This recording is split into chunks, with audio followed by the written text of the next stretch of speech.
things that Washington State University and other universities, including engineering schools, are really focused on. How can we replace people so that we're not relying on this unpredictable labor market?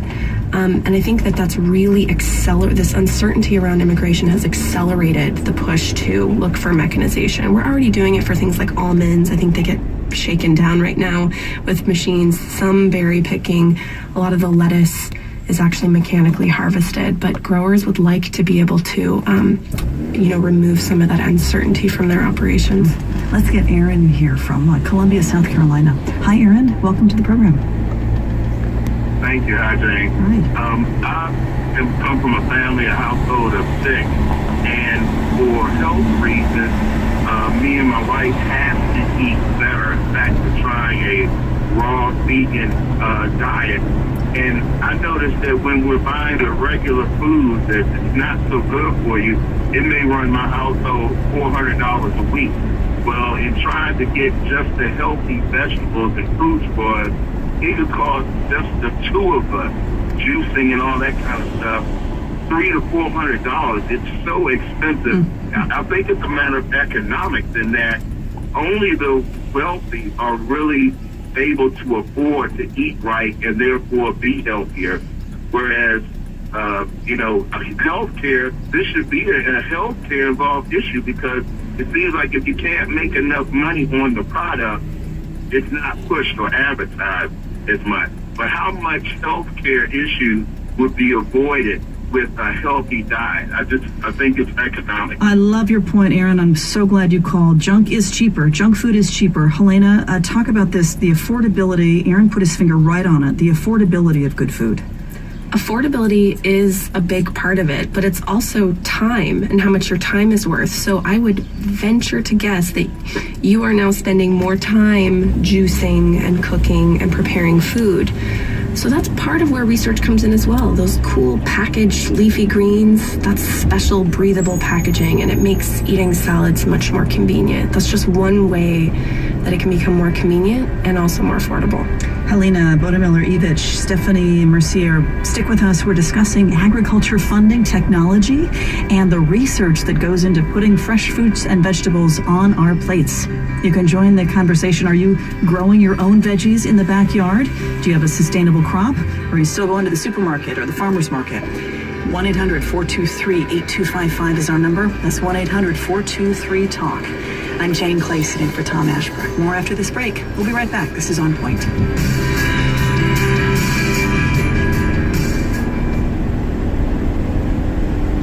KCLU programming is made possible by contributing members and in part by the Ventura County Gilbert and Sullivan Repertoire Company, presenting The Gondoliers. Giuseppe and Marco, 2 Venetian gondoliers, suddenly learn that one of them may be the long-lost heir to the throne of Barataria. Who is the king and who is the gondolier? The Gondoliers, March 10th through March 26th at the Theater on the Hill, Hillcrest Center for the Arts. More info and tickets online at hillcrestarts.com. Take $1 billion.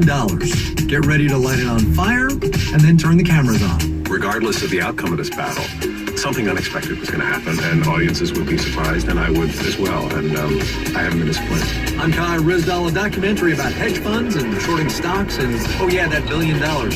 Betting on Zero next time on Marketplace. At 3 every weekday afternoon and at 6:30 in the evening after All Things Considered on KCLU Public Radio. With your South Coast weather forecast on KCLU, I'm Willa Sandmeyer. Sunny skies becoming partly cloudy at the beaches later in the day. Highs at the coast in the mid-60s, 70s to low 80s farther inland. Partly cloudy skies tonight for coastal communities with areas of fog developing after midnight. Overnight lows upper 40s to mid-50s. Tomorrow, morning clouds clearing to sunshine. Camarillo has a forecast high of 74 today, Oxnard 68, and Goleta 70. This is KCLU.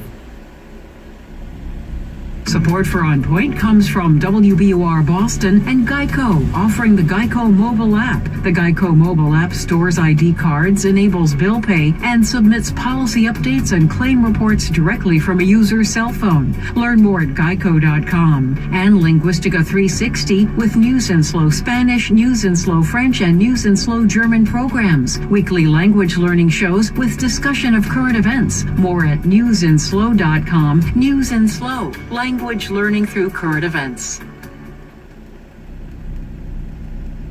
This is On Point. I'm Jane Clayson, and for Tom Ashbrook, we've been talking this hour about the funding of big league commodity crops and the impact they have on the food you should be eating.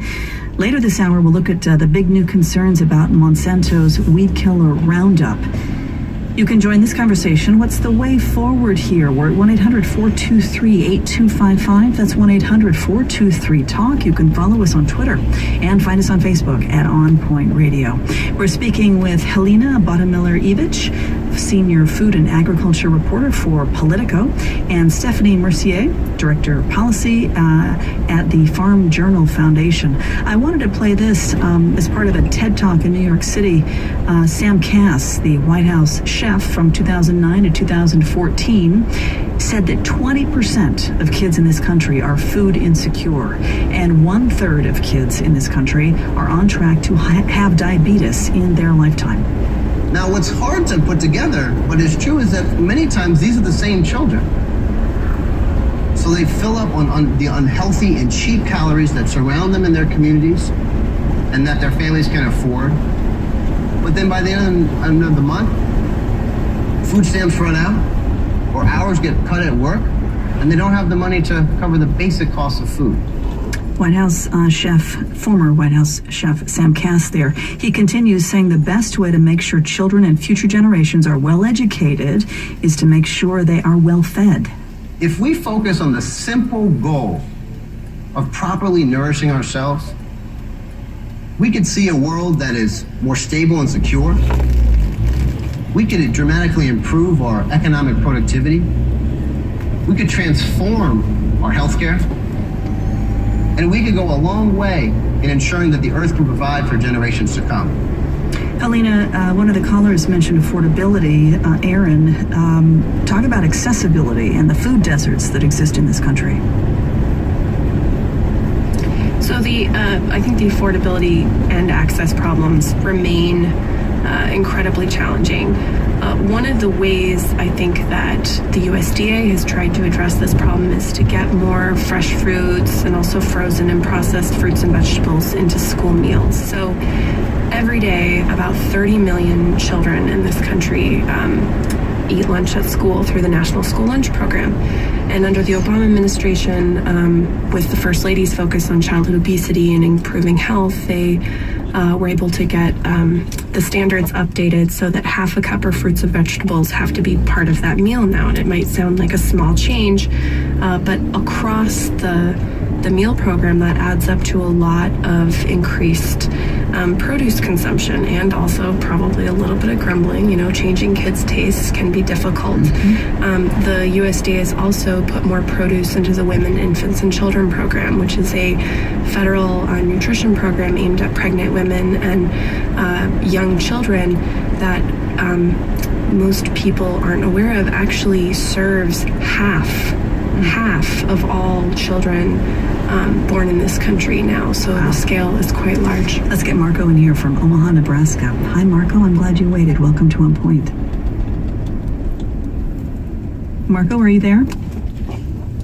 Let's go to Wade in Buffalo, New York. Hi, Wade. You're on the air. Welcome.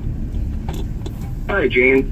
I just wanted to make a comment that maybe instead of subsidizing, these grains that are coming in from around the world and grown here, like corn and soybeans, we could make a shift to other crops like hemp, for instance, that's still prohibited to grow.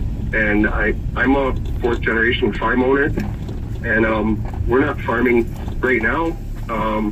We lease our farm to a farmer, and he grows pretty much just crops. And that's kind of the standard push